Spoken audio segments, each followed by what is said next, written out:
Good morning. Happy hump day. And welcome into the number one group of five football podcast ever.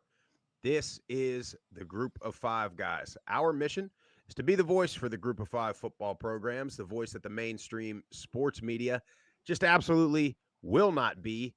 We need everybody's help to do that. Hit the follow button on all the social platforms at Group of Five guys. Go to YouTube, Apple Podcasts, Spotify, wherever you stream your best podcast. Subscribe to the channel, leave a 5-star rating and a review.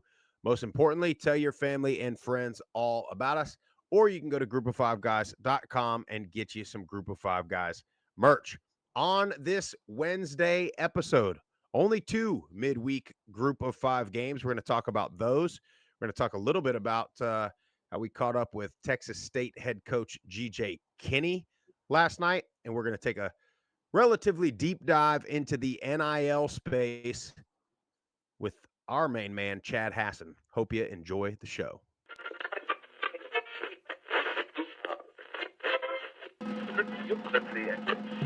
Have you had it from somebody born and raised in Lafayette, Louisiana, at a tailgate? Doubt it. I said Michael Pratt has got to show up and play, and boy did he. 394 yards, 4 touchdowns, 48 rushing yards on the ground, and another touchdown. Projected getting drafted between the first and third round, that's incredible. The wide receivers are absolutely stacked for the Group of Five.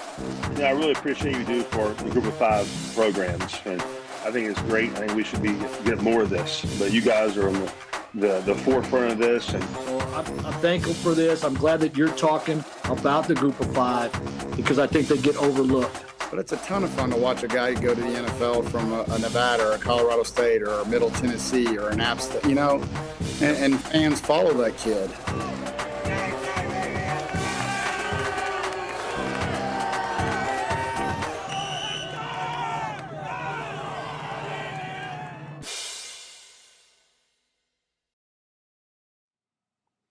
Well, Jeff, I got to tell you, I am relatively thankful to not be going to any games this Saturday, my friend. 2 weeks in a row, and that when you go in and out of time zones, it really. I mean, you can see I got bags under my eyes. I'm gonna have to start doing a skincare routine. I don't know, but I tell you what's helping me get through it, Jeff, and you know what it is, and that's a hot cup of Deca Gray coffee. This is the game day roast. Now, I kicked it up a notch for today's show because it's basically like game day now. It's Wednesday. We got ball tomorrow. We got ball Friday. We got ball Saturday.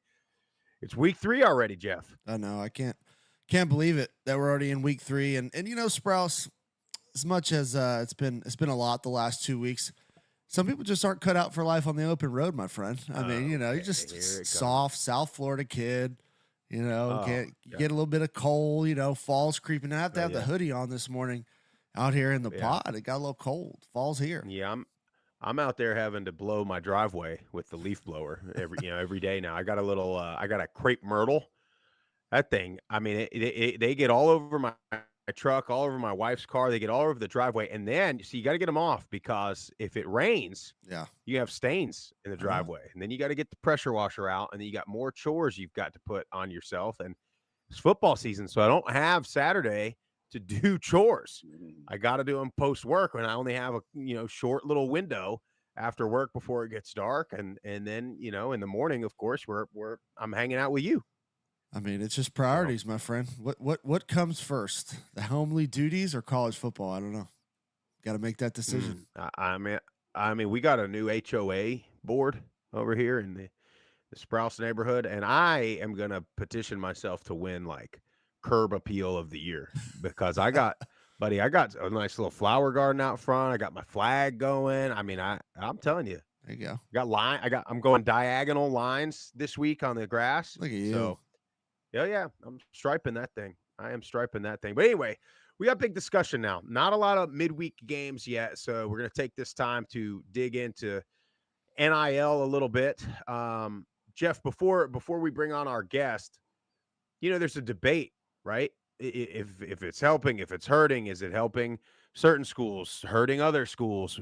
What's going to be the end outcome of all this? Because it is continuously changing. Have we broke the dam and there's no turning back? I don't know. So let's bring on somebody that does know, certainly knows more than we do about all this. But Jeff, I will let you do the honors. Yeah, so we got coming on our show, board of director Chad Hassan for Flames Rising. They're the NIL collective over at Liberty, which is, I mean, from everything that we've been able to see in the offseason, one of the top NIL collectives in the group of five. So, Chad, welcome on, and appreciate you coming on talking about NIL. Hey, good morning, guys. This is a lifetime dream to have the morning raspy voice with you guys, and drink my coffee on the back porch so I don't wake up the family. I've been thinking about this day for a long time, and just want to say first off the rip, thank you guys so much for all you do. This show, I wake up in the morning, roll over, click on my phone, and don't check anything else. I start watching the show as I'm brushing my teeth in the morning. And it's a great thing you guys are doing. And I know that every coach, every AD across the country, but from a fan who loves college football, who loves the Group of Five, who loves Liberty University, this show has made my fan experience 10 times better. So appreciate all you guys do. And it's an honor to be here this morning, drinking my coffee, sounding like I just rolled out of bed because I did. Man, Chad, that was I'm not gonna lie, my arm hairs were sticking up when you said that there. I know it. That was great. Hope you can clip that, Jeff. Oh, I could definitely clip that. It might be going Chad, into the intro. I want to ask you first, before we get into NIL, as a Liberty guy, and I know we've seen you on Twitter, we've seen the Liberty fans on Twitter. Is it are the Liberty fans kind of just a little antsy because they think that you guys have got to dominate every game given the schedule and given what happened last year? Honestly, I think that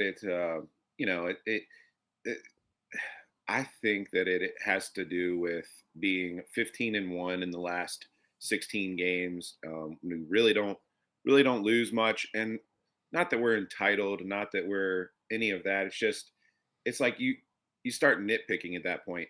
To your example you gave about your yard out front. I mean, if you had weeds all over the place, you'd be spending your time over there pulling weeds and spraying Roundup. But you don't. You got a nice looking place. So now what you're worried about is getting the correct diagonal lines in your grass. Same thing at Liberty. Like we don't have much to nitpick at right now. So we're fine combing the thing, making sure that it's like we win curb appeal of the year. And I mean, and honestly, to get into the college football playoffs, which is kind of our expectation, or our not expectation. That's a lot of fans. That's our end game, is win Conference USA and be that representative for the first time in the college football playoff. And we understand that to do that, not only do we have to do our part, we have to do our part with style, and we have to get a little bit of help from a few other G5 programs. So it's like it's a probably a really tough place to be as a coach. Is perfection is the only way that you can achieve your goal. You've got Notre Dame, who just coughed up one last weekend to NIU, but they can still make the playoff in most people's projections. At Liberty, not only do we have to go 12-0, 13-0, we have to do it with style and keep everybody healthy, like FSU did. So I would say, antsy is not the right word. High expectations or anything like that. I think it's just we have to strive for perfection. And then you also have everybody has to have an opinion. Everybody has to have a take. And when you are winning so much, what take are you going to formulate, other than, nitpicking whatever's going on in the game. So love Flames Nation, love Liberty Twitter. It is a riot. And during game days, it is one heck of a place to go and hear all the different opinions. But every single person that I've mentioned or have kind of had a little back and forth, we don't argue per se, but we're in DMs together saying, hey, we all get along and kind of try to square things away in private chats and things. But it's a fun place to be. Yeah, and you need that. I mean, any great fan base, you got to have You know, maybe a few fringe fans, maybe, you know, you got to have a little bit of everything if you want to really be a national, you know, a nationwide fan base that the bowl games are going to want to travel and all of that stuff. And I mean, you guys definitely have a solid That's the fan base. beautiful part is it's all super fans that are dedicated and all in. And if you're dedicated and all in, you got to have a take somewhere on Twitter. And I'll take it, even if some of the takes I don't agree with or I think they're far reaching. The good news is that they care enough and they're passionate enough to have a take, and we have a lot of that. Yeah, well, let's look at this NIL thing because you know you had a tweet the other day about how it potentially helps the Group of Five. I think the most popular narrative is that the Group of Five's just getting plucked. You know, it's the minor leagues for the big boys and this and that. And I don't necessarily um, agree with that point. I think it can go either way at times. Obviously, you know, if you lose a really good all conference quarterback, that hurts. But if you go get a wide receiver that, you know, maybe was a wide receiver 3 at wherever, Alabama or something like that, he can come be a wide receiver 1 or even just be a starter that you can go get. That can help. But so what's your immediate take on this thing? I mean, I think it is beneficial to the Group of Five for NIL and transfer portal, and I just being in it, seeing examples, being around. I have 4 or 5 reasons why I think that, and we'll get into them. But before we do that, I want to say that um, what we got to start studying as Group of Five followers and fans is revenue sharing. That one could be the gap too far, the too expansive to kind of conquer. So while we're talking NIL and transfer portal today, revenue share could be the one that is like, okay, that's the final bullet. You know, that's the one that did Group of Five, and everybody else that can't afford that. That's the one that kind of put the ultimate separator. So let's be thinking about that down the road. But right now, NIL transfer portal, why is it good? I'll go ahead and use all of my powder in my first statement. Listen, um, 90% of collectives across the country. This is a stat that I've heard multiple times from multiple people who are into this pretty deep. 90% of collectives across the country are funded by, majorly funded by, majority funded by 3 or less donors. Okay, think about that. I'm not even going to name schools, but ACC, SEC, Big Ten, they're majority funded by 3 or less donors. Okay. So, what keeps a Group of Five school from having a chair at the table if all you need is 2 or 3 donors who are passionate about your school and have huge giving capability? Now, you can make the statement that, hey, you know, SEC school's been here forever. They have passionate fans because they go to national championships, and you know, they have this. It's just a culture there to, if you make it big, you give back to the school, and I get that, and that is a thing. But what's going to keep Group of Five school, who's been here forever, who has passionate fans, who wants to take that next step? And then guess what? You have the opportunity at one of these Group of Five schools to be that lead giver, to be that main man. I mean, anybody that has that kind of giving capability, they want to be. They don't want to be just like a, hey, let me go put my name on a brick. They want to be the man, and they want to be known as, I resurrected this football program, or I built this football program. So that's kind of my main point. Is it doesn't take it doesn't take an army. It takes 2 or 3 guys who own a business somewhere or who have done really well, who are passionate about your program. And then from there, if you have a well-funded NIL collective, then from there, it's all gravy from there. And what I mean by that, kind of moving to my second point, is so you're funded just like the big boys. I mean, there's no difference. Literally, their money's green, your money's green. There's no difference in this group having X millions and this group having X millions. It doesn't matter if you're Power Four, it doesn't matter if you're Group of Five. There's no label on there that says you can't have this much money. I mean, who's going to be the first one to go get Saudi money and say, hey, now we got 40 million over here. What are you going to do, Yeah. SEC school? Well, You know, Dion and them tried that apparently. yeah, yeah. I mean, Colorado, they tried. it's happening, and I guess the arms race is just a lot more fair and wide open. So in that stance, so once you have the money, the second point is now when kids are visiting campuses, it is so far down. You guys play college football, the video game. Back in the day when I was playing it in 2014 and earlier, like when you were recruiting kids, you would promote your program prestige. You guys remember that? Yeah. Yeah. And I think that back then that was real deal. Like when coaches were going into homes, they were like, come to, and I don't want to give out specific school names, but come Notre to, Dame. yes, come here. And, it's all about tradition there. I mean, you're not recruiting kids to live in that town. I can tell you that you're not recruiting kids there for, what high school football player says, I'm going to go there and get a great education. You can get a great education at 300 universities in the country. The main thing they had back in the day was tradition and prestige. Slap the banner when you walk out, play where Rudy played, so on and so forth. But now that doesn't matter. It does not matter one bit. You go in, you're like, oh, the difference between Akron and Ohio State in a kid's mind who's getting recruited, what are their NIL opportunities? They could care less what your uniforms look like, could care less. Now, when I say care less, like it's very low on the priority list. Now, how many fans attend your game and how many games you have on TV and how many opportunities they have to put film on NFL film out there, those are still pretty high up there. But the days of like, you know, program prestige and all of that, so far down the list.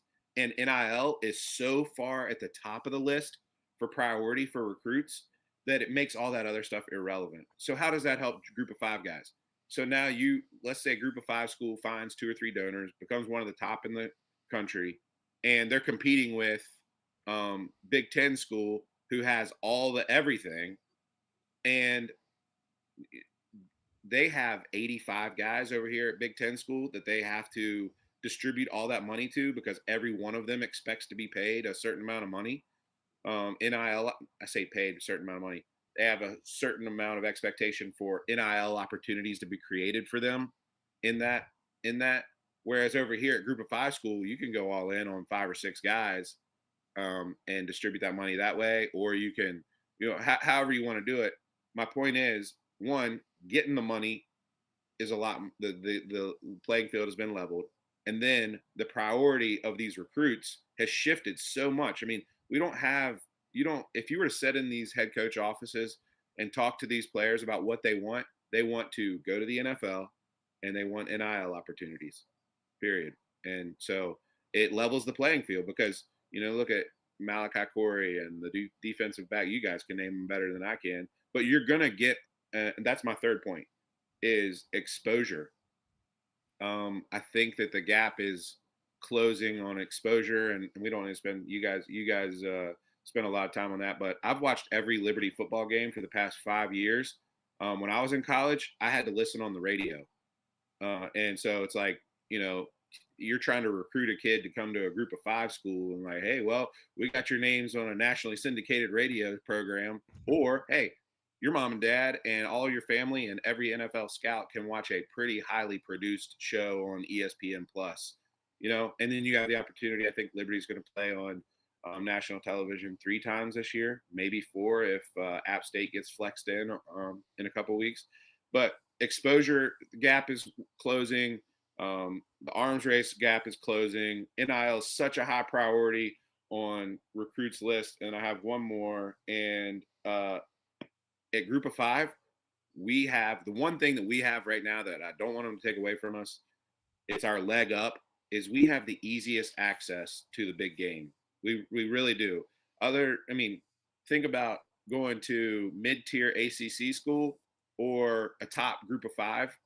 Like, what are your odds and percentages of getting into the college football playoff at a top 3 or 4 or 5 Group of Five school? It's way, way higher than at mid-level ACC, mid-level SEC. So you add that into the equation of everything I just said, and it makes the gap a little bit I mean, I do have one more point here. It's early, and I'm trying to get it all out there. No, But you're good. one is you mentioned it earlier, playing opportunity. Okay, so you're a group of 5, and you have a star-studded dude. Okay, he goes and transfers out to Power 4, and everybody's like, "Oh well, we're just a farm system." Look at what's coming back in. You're getting 8, 9, 10, 11. And to me, 2 points about that. To me, football is such a game of summation of your talent level, not just one or two guys. So if you lose one guy, but you add in 8 or 9 and bring the whole level of your roster up in basketball, and that could be a problem. In football, no way, man. You got to have 35 guys who can really go. So if you can raise the overall talent level, you're doing really good. And second point about that is I think that football, and you guys might disagree, I think football is at our level, at Group of 5, even at Power 4 level. At college football is about coaches and systems more than it's about players. And I mean, you got to have good players, and you got to have talent, you got to have that speed and all that. But it's more important to have a coach and a system than it is to have top end talent, in my opinion. And so you plug and play kind of, I guess what I'm saying is like, yeah, we lose a top end talent, but we bring in a guy who has similar talent, but plug him into the right system and get him into the right place and with the right coaching and the right strength staff who can manipulate his body to do some things that he maybe not been able to do before. And you're not missing on much. So I guess you see it, you get emotionally invested in these guys, and then they leave and go to a bigger school, and you're like, man, NIL and transfer portal just really hurting us. But you're not looking at what's coming back in, and what's really important in college football is having 35 guys that can go and a coach and a system. So you add all that together, and NIL and transfer portal really helps at this level. I mean, it closes the gap a lot more than people think, in my opinion.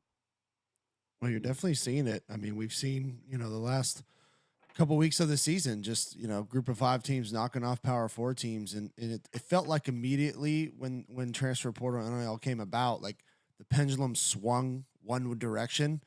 And I always try and tell people, like, it's going to swing back. You just got to give it time because things are going to get shaken out. And, in your experience, with this NIL space, are you seeing more kids that have been on Power 4 rosters, you know, entering into the portal, and when you get the opportunity to talk to them, like, do you see that number getting bigger? It feels like that number is getting bigger where they're like, they're starting to realize a little bit. I don't know if it's just an education piece or they're realizing, I went to this, I went to Arkansas or I went to Alabama or Ohio State and I was the guy in high school, but I'm 4th or 5th on the depth chart now.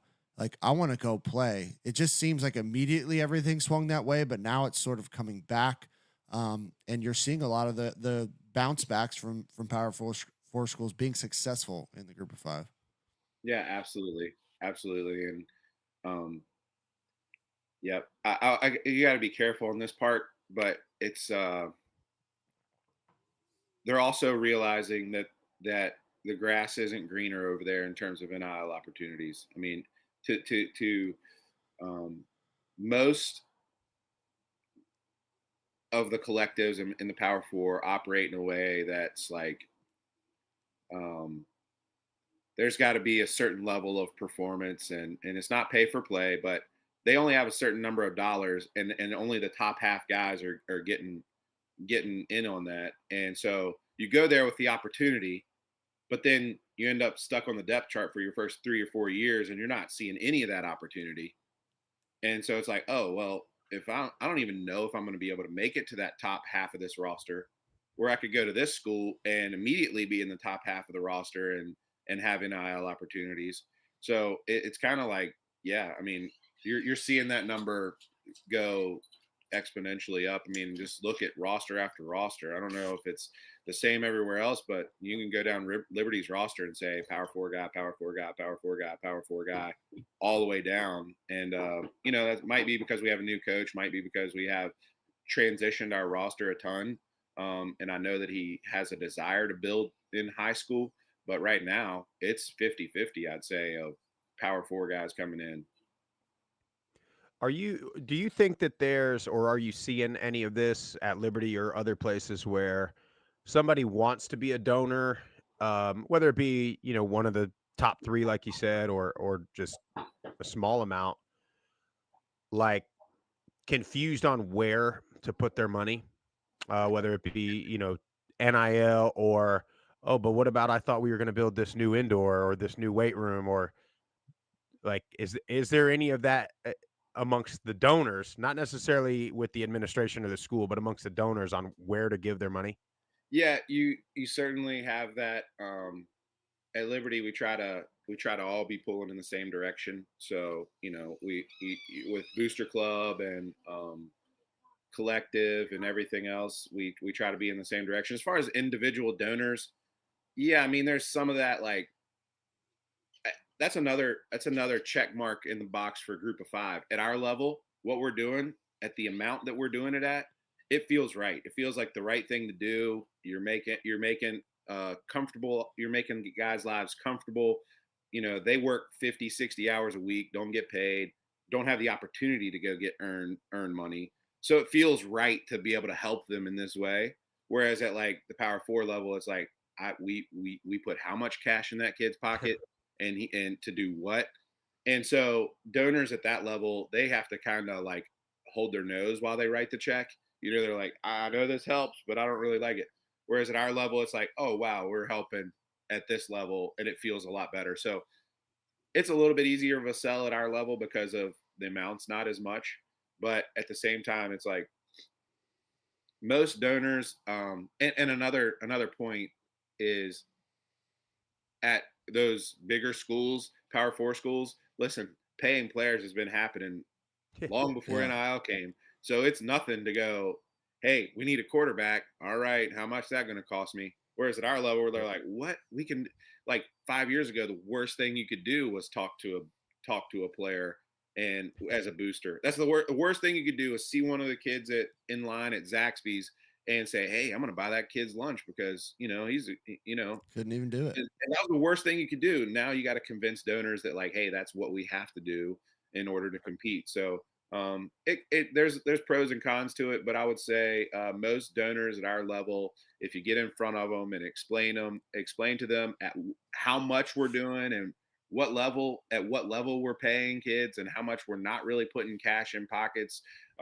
as extravagant or excessive as some of the others, most of them are all in, and they know it's what we have to do to compete. And I'd say that's pretty across the board. That's not just Liberty. Everybody kind of understands. And now where you run into problems is, like, we have a saying around Liberty, and it's kind of a churchy joke, but we call that your booster club is your tithe, and your NIL is your special love offering. So we're not trying to take care of the tithe has to happen. You have to do your booster club. You have to continue to do that. And this is above and beyond, and it's a special love offering. And so it's kind of like we're at some schools. I've heard examples where the head coach is picking up the phone, calling his top 10 boosters and saying, hey, stop giving to the booster club. You want tickets? I got you on field access right now. Like, give all of your money to our collective. We don't need it into the booster club. And they're doing that. I mean, and they're kind of like ruining booster clubs, and they just go like this. We know that that's not the way, and we're trying to just be an additional thing at Liberty, so it kind of just comes with your mindset. What are you trying to do? Are you trying to just gobble up all the money that's out there in your fan base, or are you trying to just play your role? And the Flames Rising Collective, we just try to play our role and fit in where we can and do the best we can. But at the same time, we're a special love offering, and you got to do it. You got to do it. Yeah. So that's kind of our mindset, and it's helped us, and it'll continue to help us as we go down and rules change and laws change and guidelines change. You're going to need the school at some point, and if you sever that relationship and tick everybody also off over there, you're not going to be doing any good. So we're playing the long game in that, and not trying to just gobble up everything we can right now. Hmm. Well, I mean, what do you think in the long game? What do you think is gonna be? What's the next swing? Right? Where do you think this thing is going in 5 years, 10 years? I think NIL collectives will be around for a long time, despite revenue sharing and everything else. I think collectives and NIL will be around for a long time. Um, Lots of reasons, but we we uh, we can distribute funds based upon um, our knowledge of the program and how we feel that will have the most impact. If the universities get involved and NCAA gets involved in who gets the money, there's going to be some Title IX expectations. There's going to be some, it could they could have payout structures where you have like a certain amount of snaps or whatever. We don't have to do that. We can kind of go. So I think collectives will be around for a while. Like I mentioned at the top, is revenue sharing is going to be the one that is going to widen that divide. And what revenue sharing basically is the university can now be involved. And universities are already, it's kind of like this: what comes first, the chicken or the egg? Does the school having all the money to put into their football program to then earn a ton of revenue that they can share with better players to be even better and make more revenue to share with even more players? Am I making sense? Yeah. Or like, hey, Hmm. we don't have the money right now to revenue share. We know it's a good thing. We know we want to do that at a high level, but we can't afford it because we just built a new facility and we basically had to rob the bank to be able to do that. Well, now your football team's not going to be any good, and now you're not going to generate a ton of revenue because you know, you're mid-level football, and now you don't have the revenue to share. So it's like the rich are going to get richer in that scenario, and then you're going to have a couple people take a flyer and say, "All right, we're mid-level right now, but if we put X millions of dollars into this thing for 5 to 10 years, hopefully we win some games." And there's going to be some that put all that money into it and still don't win. It's like what Saban said the other day: you can put 20 million, but you got to get the right guys. That's true. And so that's where we're headed. Just keep an eye on the revenue sharing piece. Revenue sharing basically means the universities are involved, not just donors, not just collectives. It's universities getting involved, and it's at a high level. It's not. It's a whole lot different than what we're talking over here in terms of NIL money. It's like these players now they're going from, hey, you got an opportunity to make money off your name, image, likeness, to, oh boy, you guys are going to get paid like big time bucks for revenue sharing.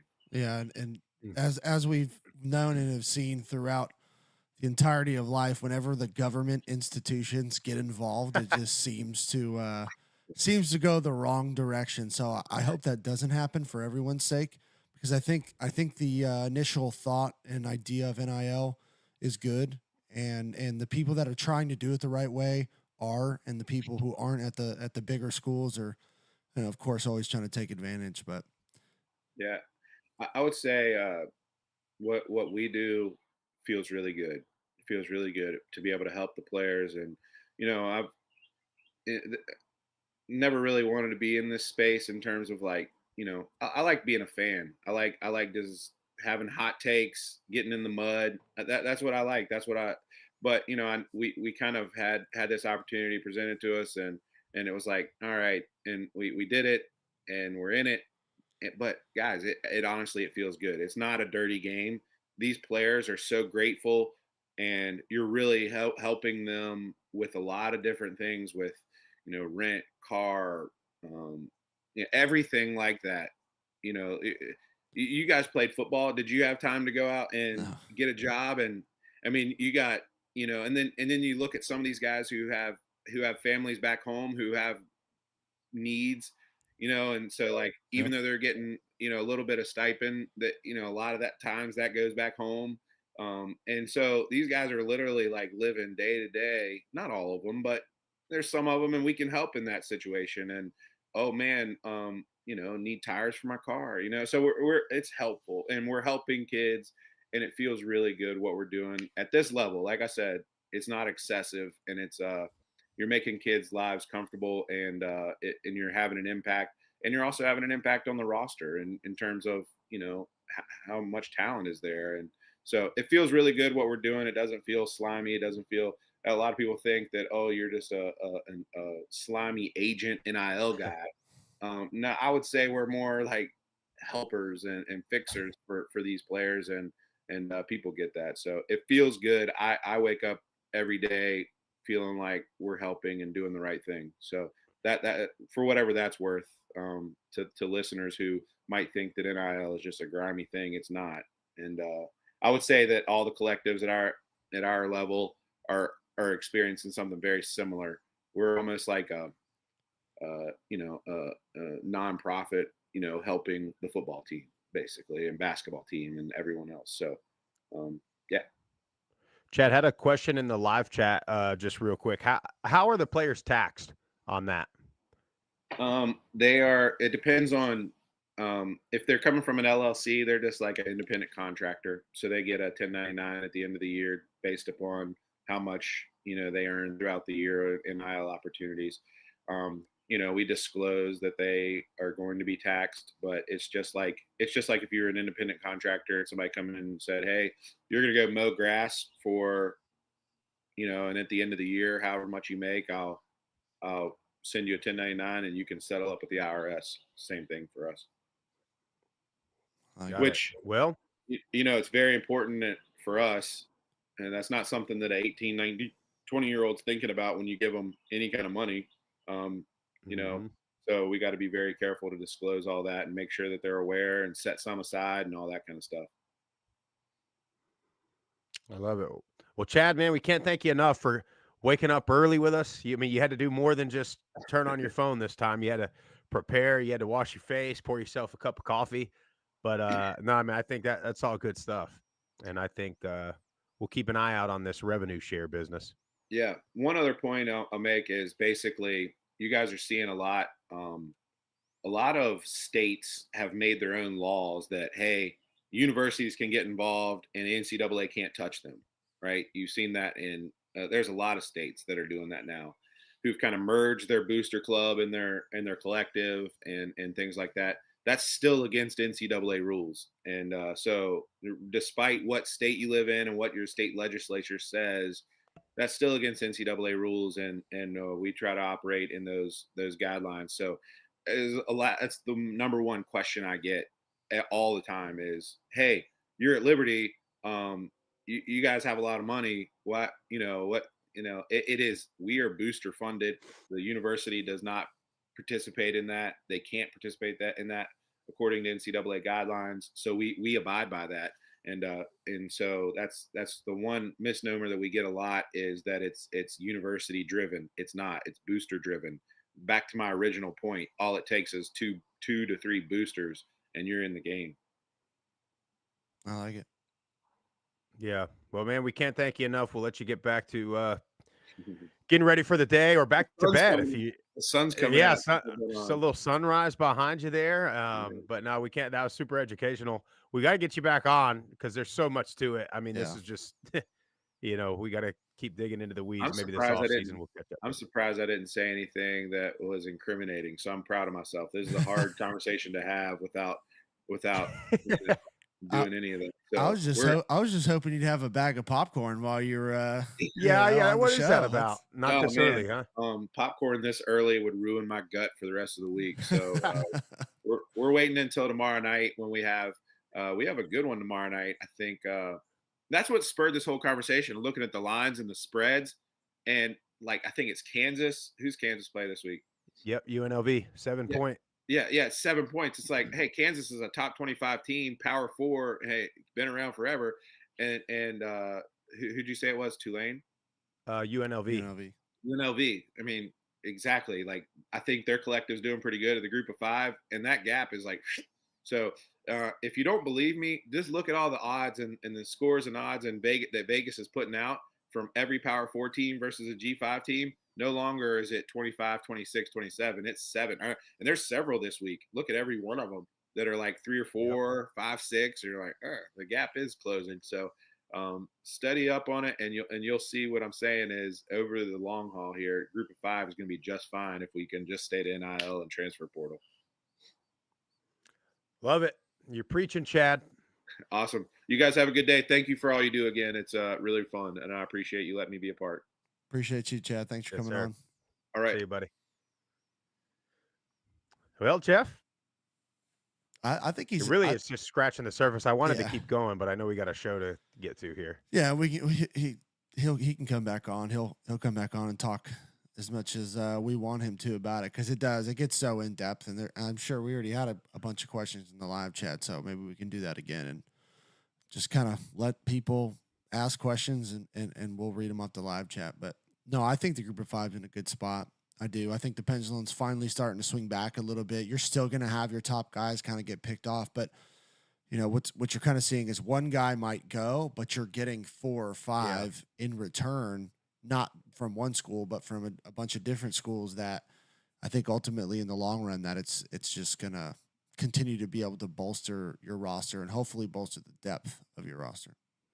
Yeah, I think that was my favorite point that he made was, you might lose your star, NFL wide receiver, but you might get number 2 wide receivers and an offensive lineman and a running back and a tight end. That's right. In that same portal class, and you might be getting more so role players, but I mean, you got to have that. You can't, especially in football, you can't have just one guy doing everything. But, speaking of lines, Jeff, we got one tomorrow night that I believe is 1.5 last time I checked.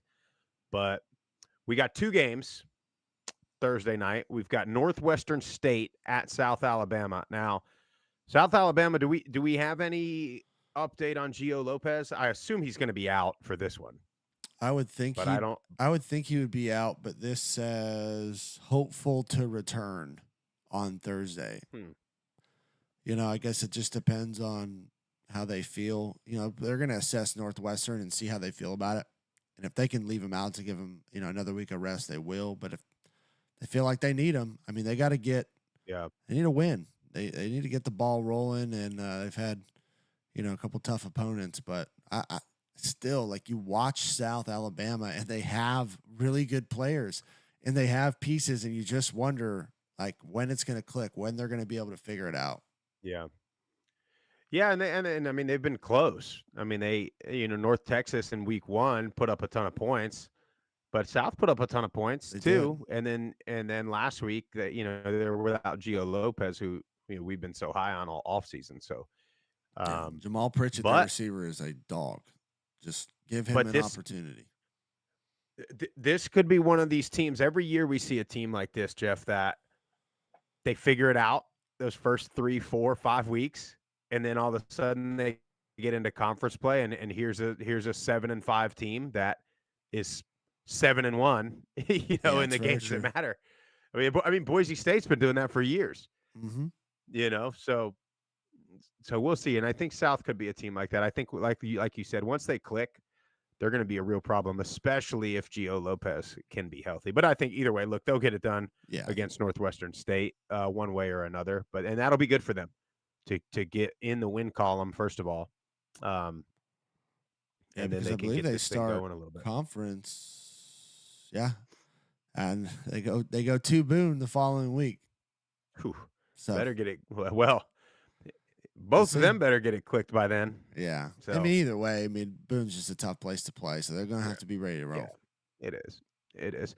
Jeff, I got to tell you, Thursday night for me, I gave it till today, and I am gonna pull the trigger on DirecTV today, and I'm gonna tell you why.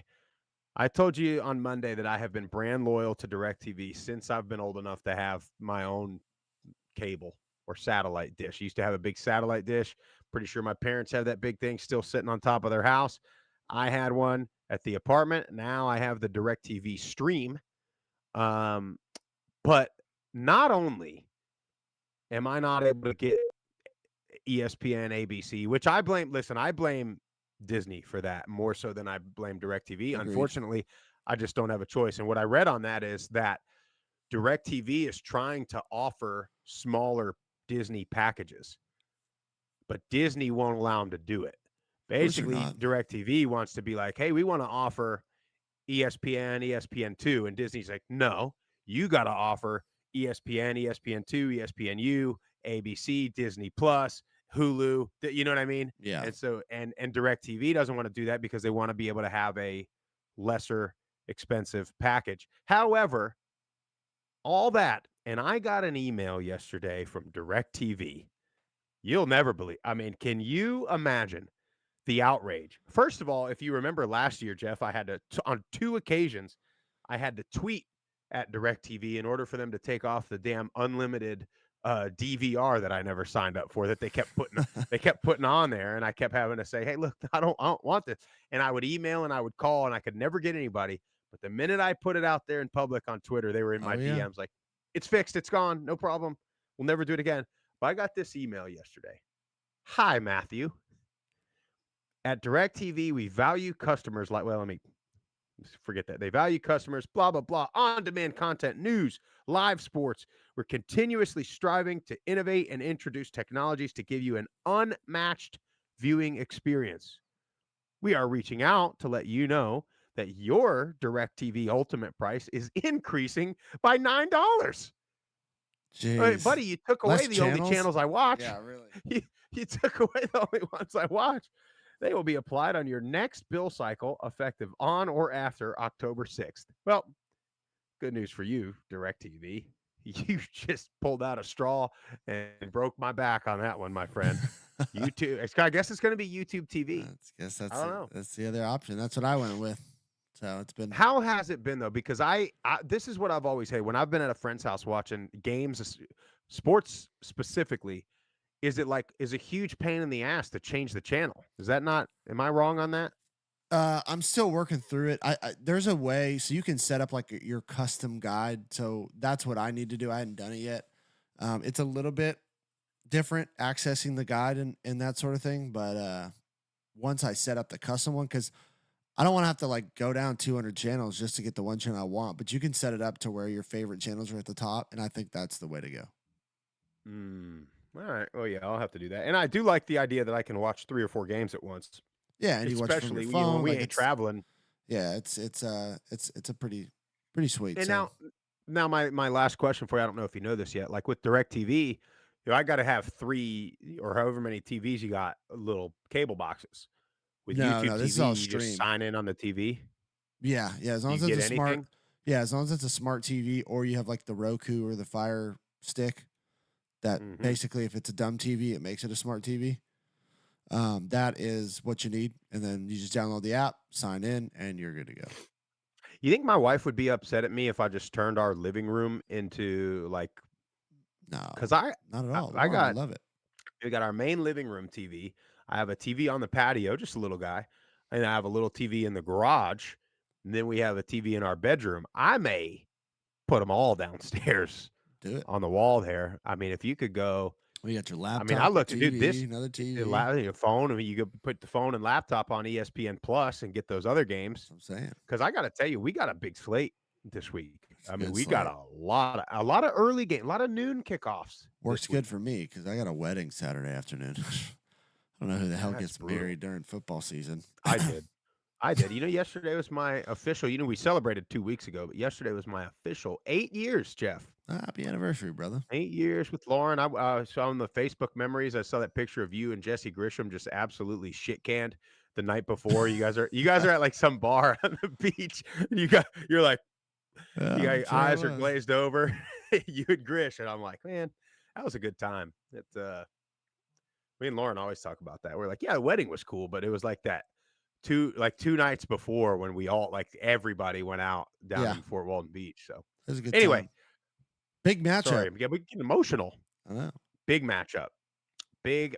Arizona State at Texas State, San Marcos. Both teams, honestly, coming off of huge wins. I mean, that's a big win for Arizona State now. Going to Mississippi State. That was at home, I believe. It was at Arizona State, but they beat Mississippi State. And here's the thing. I went back and watched a little bit of that game. That game was not close. Final score was close. They were up 30-3 on Mississippi Wow. State, on the almighty SEC. Yeah. So, this Arizona State team is nothing to play with. But we caught up with GJ Kinney last night. Man, that guy, like I said it after, for I don't know, he's probably our age, maybe younger. I don't know. I First think of he all, played great around the same haircut, time great we did. beard.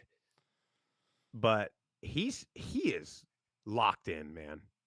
I mean, he is just, you could tell. What did he say? He's like, man, I saw you guys were having fun. It looked really fun, but man, I couldn't hang out. You know what I mean? I Yeah, couldn't. task at hand. Couldn't even. Yeah, big task at hand, and they got another big one. But I don't know if you want to. We got a clip from Coach Kinney from our interview, talking about this upcoming game.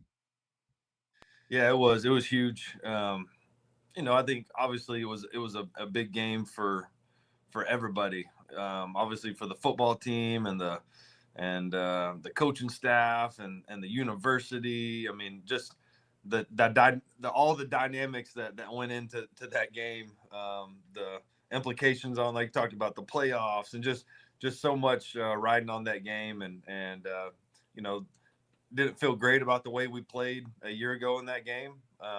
It was year one, and I kept on telling myself that, but man, just really, really proud of the staff and the players and just really everyone involved, how we came out and performed. The city of San Marcos, the university, I mean, it was a performance all the way around, not just on the football field. So that was a lot of fun. And let me tell you, they're going to need everybody tomorrow night as well. They need that student section cracking like it was on Saturday. They need the city of San Marcos, the alumni, to show up and be loud and affect the game, because this is a big time matchup. But let me tell you, he talks about in that defense, or in that interview, that defensive performance against San Antonio is one of the best that he's ever seen. And if that defense plays like that, I mean, I don't see a lot of teams who are going to beat Texas State. I just don't. Yeah, they looked really good, and I mean, this is the thing that scares me a little bit, and this is not an indictment on Texas State. It's just an indictment on any football team ever. Is big win, everybody's celebrating you. Short week, back at home. It is the recipe for disaster, Jeff. We've seen it time and time again. We've done it. We did it circa 2011, right? Go to Atlanta, beat Georgia Tech by 3 touchdowns, riding high, come back home and get smacked in the mouth by Louisiana Monroe. Now, they were good. This was old Monroe. This wasn't new Monroe, but this I don't know. Maybe the new Monroe's pretty good. Yeah, 2024 Monroe looks to be pretty good. But sorry, Jeff, I'm trying to open my water bottle. I feel like Billy Napier. I can't get the water bottle open. Did you see that in his press conference? I did see that. After they lost to Miami, he couldn't open his water bottle. Oh, jeez. But yeah, if you want to check out the rest of that interview, it's on our Twitter, on our YouTube page. Just go check it out. He gets into the past weekend, this game coming up tomorrow. And he's just an awesome dude, and I think he's the right man for that job. And Joe Judkins in the live chat wants to know if we asked him if he likes Waco or Lubbock better because he isn't long for the G5. And don't you put that voodoo out there, Joe. We want to keep. Don't you do that? And I'm going to tell you, as long as we possibly can. And let me tell you, President Danfus, he's going to do whatever he can to keep him too. Hey, that's right. Well, and then here's the deal. I can tell you, Waco, Austin, whatever, Lubbock. They ain't no San Marcos. No, not a chance. I didn't really realize. This is on a low key, like sort of party school bowl game here. Low key. I mean, Arizona State is Arizona State is a world renowned party school, and apparently, based on what I witnessed, so is Texas State. So this is interesting. But let's talk about the game a little bit, Jeff. If it's good with you, I've got kind of 3 points here. Yeah. And I'll go one by one, and you can chime in if that's good with you. I mean, listen, these 3 points, you could give me any football game from Pop Warner to the NFL, and these 3 points are the keys to any game. But number one, Texas State's run defense, they got to stop the run. This kid, Cam Scatabo, is that how you say that? I think so. From Arizona State, 33 carries. I love this. 33 carries, 262 yards against Mississippi State. And oddly, in week 1, he threw it a lot better, but in week 2, the quarterback didn't play well at all. I know. He didn't play well at all, but he ran it for 63 yards and another 2 touchdowns. And that So that's going to be the key. That Scatterbo running back came way of Sac State. GJ Kinney, they said they played him his last year at Incarnate Word in the playoffs. And the dude is a baller, and he's one of the top rushers in the country right now.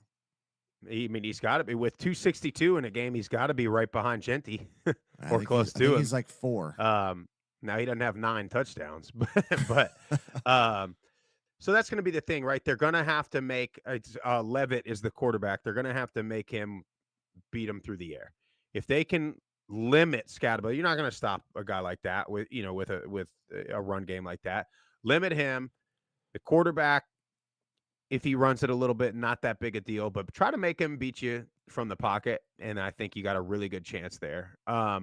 The other thing is I found interesting about Arizona State. They've got 3 defensive touchdowns already this year, 2 against Wyoming, a pick 6 and a scoop and score, and then they had a scoop and score last week against Mississippi State. So, right, no turnovers.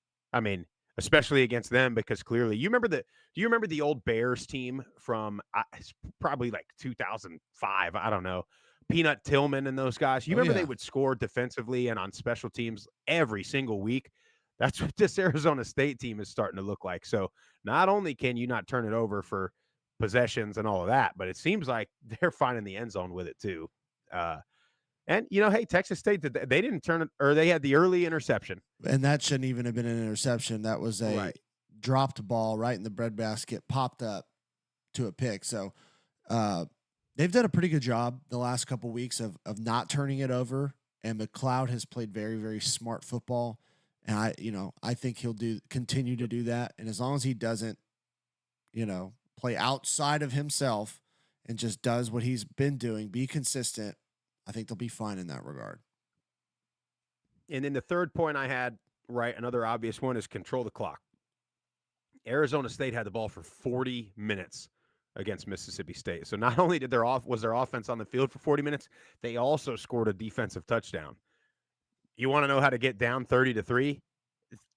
Don't have the ball. And when you get it, turn it over. I mean, so those are things. And the way that Texas State was able to run the ball and not turn it over last week, they're going to have to put together another performance like that if they want to win this game. And I think for both of these teams, I think the winner of this game is going to find themselves in the top 25 officially.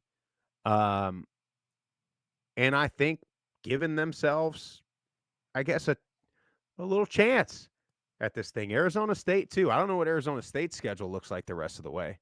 But, this is... Got Texas Tech after this. I mean... And a little Texas circuit. Let me just say this, Browse, and then we got to get into these voicemails. I don't think it's close. I really don't. Really? I don't. I think that if that defense plays any resemblance like they did last week, because what does UTSA do really, really well typically is run the ball. And they couldn't run the ball at all in this defense. So if you make Arizona State one-dimensional, and that offense should be able to move the ball. You have enough weapons on the outside. You have a big offensive line. You should be able to at least, compete at the line of scrimmage. I don't think it's close. I think Texas State gets up and they start to pull away. Yeah, I would love nothing more than for it to be similar to the UTSA game for Texas State, just from the jump. Now, the one thing I want to see. So you're picking a Texas State blowout here, huh? I don't know. I don't think it's a blowout as much as it was against San Antonio, but I think they win by 2 scores. They dominate. Yeah. Yeah. I could see that where, Arizona State just can't get anything going. I'm nervous about this game because of what I said to open this segment is it's just the typical recipe for an egg to be laid. However, it's also a typical recipe for Arizona State to lay an egg. Because they're coming off a big win as well. And their game, like we talked about, their game then didn't end till like 1 or 2 1 o'clock in the morning, Central Time. Because we were sitting there trying to watch all the games at the hotel, and that game was still going. So both teams are kind of in the same boat with that. Arizona, well, both teams a little bit inconsistent. Texas State week 1, they didn't really show much or do much. Week 2 looked like world beaters. Arizona State beat a Wyoming team who's not looking too good right now. And also, you don't know, I didn't get a chance to watch all of those games, so those defensive touchdowns, were they fluky or not? I don't really know. And that can turn a game around real quick. I mean, that's where you get upsets, and that's where you get games going a certain way. Give me Texas State just because, right? I mean, it's a pick 'em, 1.5 right now, 59.5 on the over under. I would probably go under on that. I think that defense is going to bow up a little bit. But that's it. Stop the run, make the QB beat you, no turnovers, control the clock, right? You go undefeated. You do that every game. Time of possession and turnover battle. Win both of those, you got a good shot. Yeah, but here's the most important thing for me, Jeff. Students, fans, that's a long walk a little bit from that tailgate to that stadium. You need to start walking half hour before kickoff. Get in there. You need to be in there. You need the cameras. Like we say all the time, if the stadium's a sellout and ESPN sends their A- or B+ team to call it, which I think you got Matt Berry, Dan Mullen on the call, so going to be a decent production, you ain't going to tell the difference between whether it's group of 5 or not, or whatever they want to, whatever they always say. If the stadium's full, the announcers are excited and they care about the game, Dan Mullen does a decent job. I think Matt Berry, I like, he does a really good job. So I think it's going to be big time football, but you got to have a good showing. Like GJ Kinney said the other night. So anyway, we got a bunch of voicemails we got to get to. So you guys keep calling that. When we get so many, we're going to have to split them up.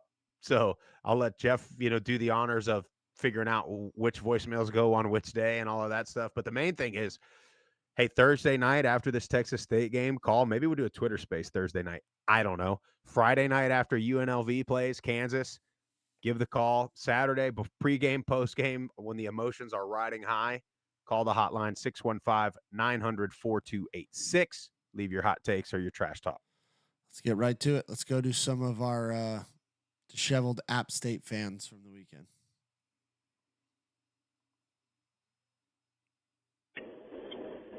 Good Sunday morning to you, Group of 5 guys.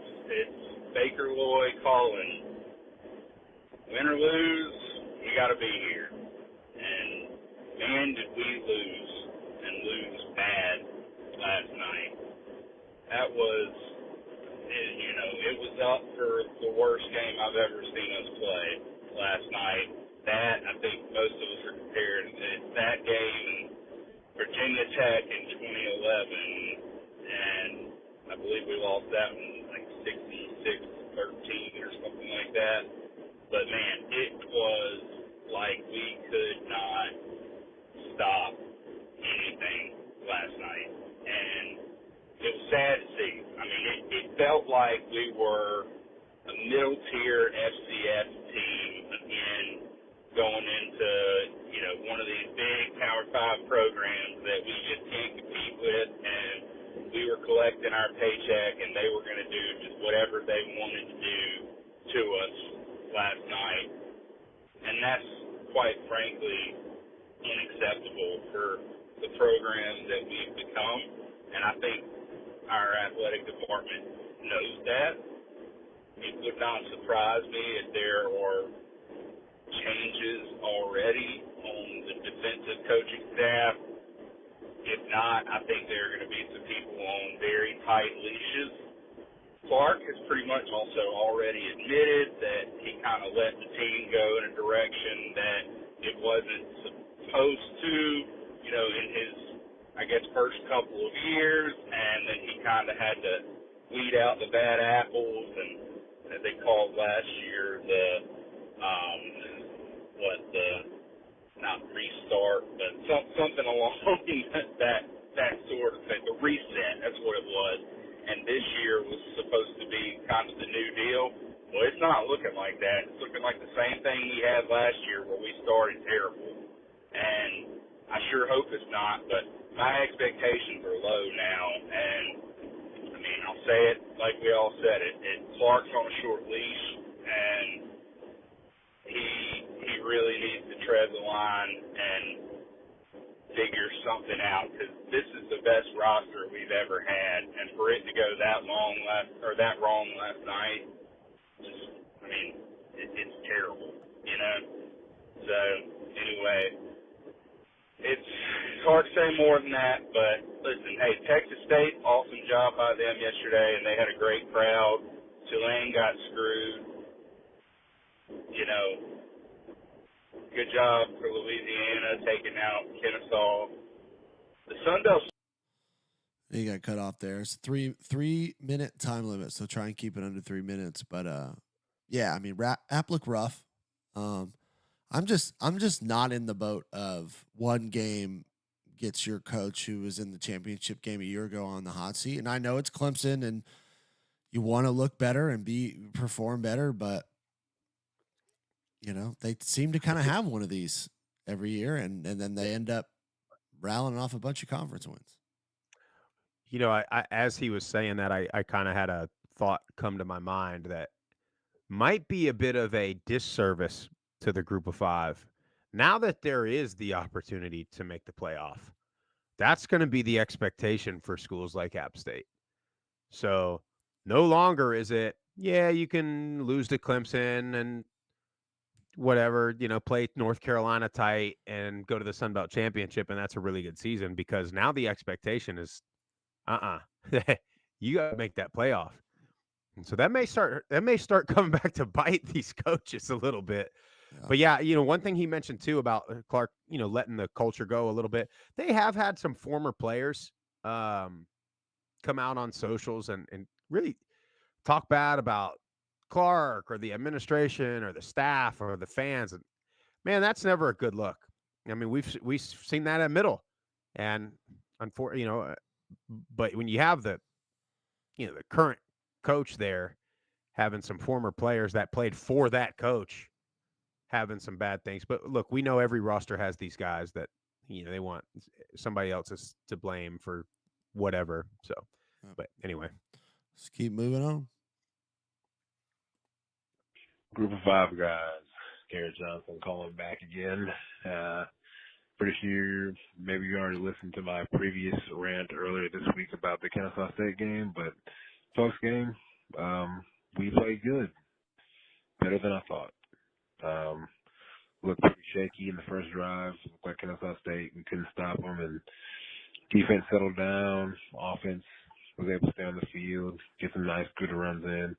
We got over 250 yards rushing. It was a great night with 3 awesome starters out. I'm happy we won, but also Kennesaw is a FCS call-up, and this is their second FBS game, and, you know, it might take them a while to get it going, but who knows how their season could end based on how Jacksonville State played last year. Still got a lot of questions I need answers. Still don't know if we can handle a quarterback that can, you know, sling it. You know, we have to prepare for Tulane, and that Mensa kid, he's good, man. He's good. I think Tulane, got screwed a little bit on that game against Kansas State, but they meant to turn the ball over twice today, and, you know, he's a freshman. He's going to learn, but group of five, shout out to NIU for getting that win over Notre Dame.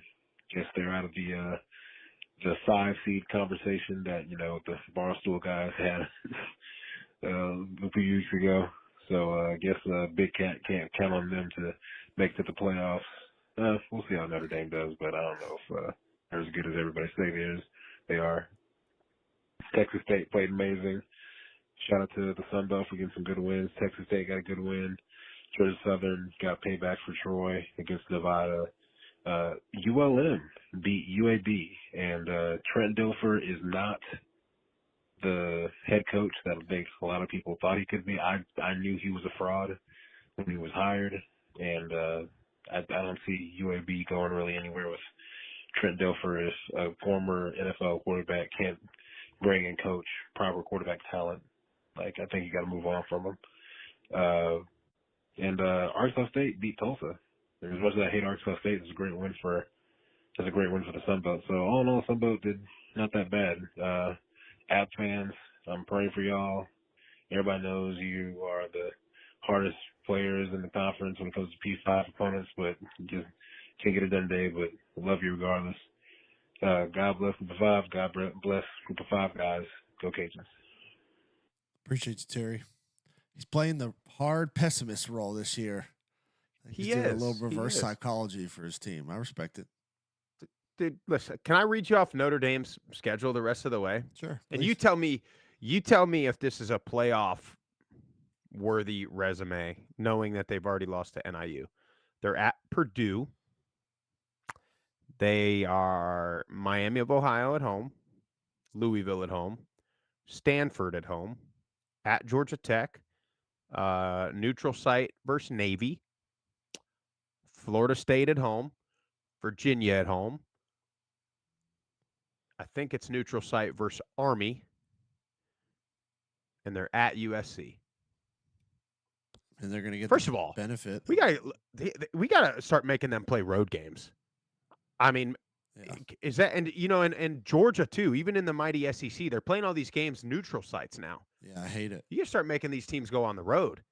But I mean, say what you want. I don't necessarily think that's an easy schedule, but I mean that's a group of 5 schedule. Yeah. So why is NIU is going to get this? Let me tell you something. I'm going to predict it right now on Wednesday. What's today? September 11th. Wow, we should have done a thing. I do have my flag out there flying. That thing flies 365 though, my friend. There we go.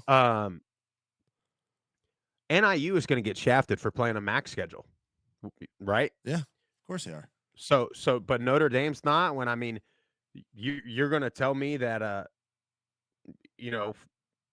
on paper, if you looked at it preseason, you would have been like, oh, Florida State, they got that's a soft schedule, man. Very soft. Anyway, next. Check in at MTSU. Later. Group of 5 guys, how we doing? It's Spencer again. Coming from Nashville today. Obviously not down in the borough. It's hate week. Ole Miss happened, whatever. We weren't really worried about that game. We knew the outcome. But it's F-word hate week and the Hilltoppers up in Western Kentucky. Derek Mason's real season starts a week from yesterday. We've got to beat these losers up that wear red in this Commonwealth of Kentucky. They like to talk goats. There's a lot of history behind those idiots and their sexual preferences. Western Kentucky. Go Blue Raiders. I'll see if they can get it done. It's a win. That game's not on national television, is it? No, I think it's on ESPN Plus. See, this is where you want the Saturday games, but this is where it hurts if you're unable to make the game. Yep. But I tell you, man, we're on like 5 years in a row now where that offensive line can't. Got 2 guys hurt. Thank God Colorado's offensive line is so bad because otherwise I think we might be in the national media for, It's been tough. It's been rough. That's for sure. But go Blue Raiders, man. Hope you win that game. Yeah, no doubt. Need it. Need it bad. No doubt. Let's get to the next one. Group of 5 guys. Caleb Wynn. Hope you guys are doing well. Man, what a heart terror last night. I could not sleep. I'm driving on my way to church this morning. I'm going to need some healing after that poor showing from our offense last night. However, we got the job done. We're 2-0. There's just a couple things I'd like to touch on. We were 1 for 11 on first down. We were atrocious on penalties. I mean, it's just 1 for 11 for 122. It's just unacceptable at this point, undisciplined. We have a lot of young guys, but this shouldn't be happening, especially with the culture that we try to cultivate at Liberty. It's embarrassing as a fan, and we need to see a lot of it stop. However, thankfully, Jamie Chadwell, he wins games. He got the job done. Finally got Clinton Cooley going at the end of the fourth quarter. He had like 3 touches at the beginning of the game, going into the end of the fourth quarter, and then all of a sudden runs for 112 and 2 touchdowns. I mean, I just don't understand why we're not utilizing him, but I trust Chadwell in the offense. We need to establish the run. The O-line just needs to protect Salter better.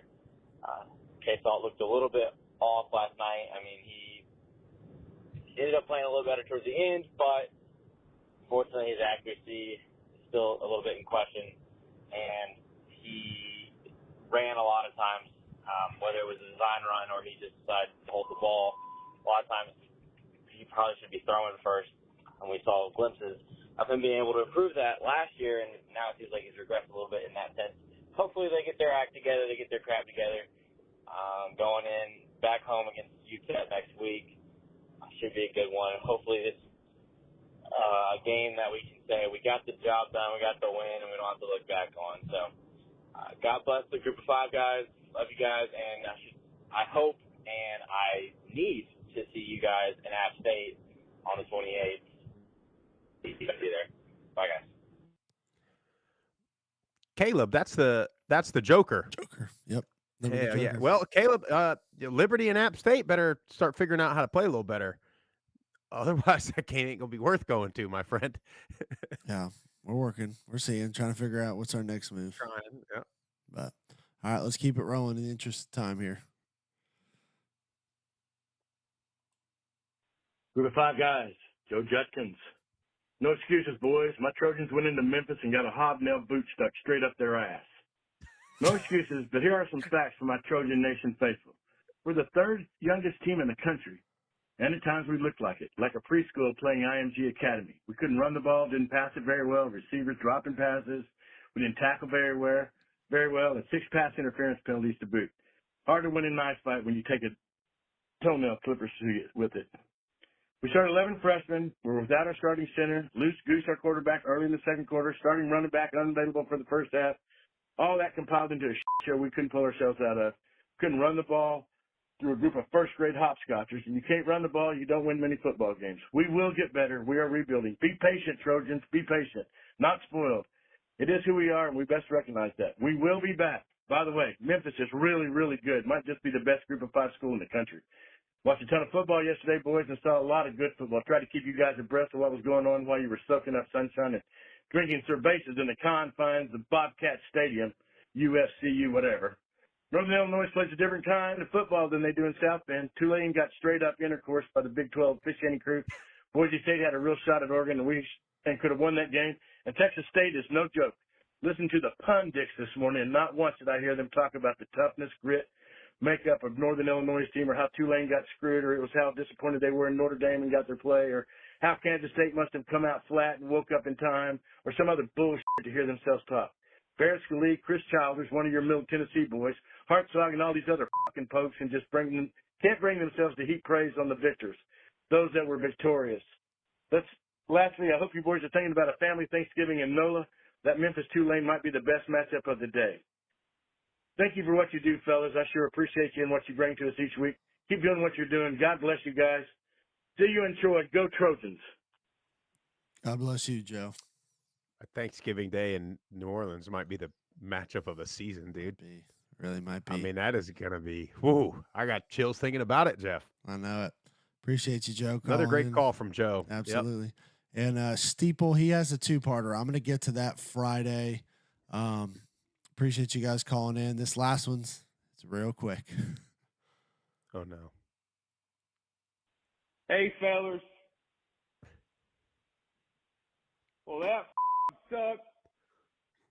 Appreciate you, App State Fanatic. Great call. Yep.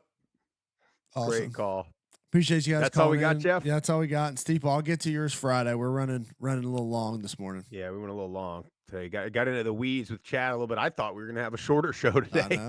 I know it. A little long. But, hey, you guys keep calling that hotline, 615-900-4286. If you like the show, make sure you subscribe to the YouTube, Apple Podcasts, Spotify channels. Make sure you follow us on all the socials at Group of 5 Guys. Go to group of 5guys.com and get you some Group of 5 Guys swag. We need all hands on deck Thursday night for Texas State. We're all riding group of 5 over everything. That game will help everybody. If Texas State gets the win, it will hurt everybody if they lose. So we need all hands on deck. Anything you do, build your shrine, get in the closet, light some candles, pray, all that stuff. We need it bad. Hope you guys have a great rest of your week. We will see you Friday morning at the latest. Group of 5 guys are out of here.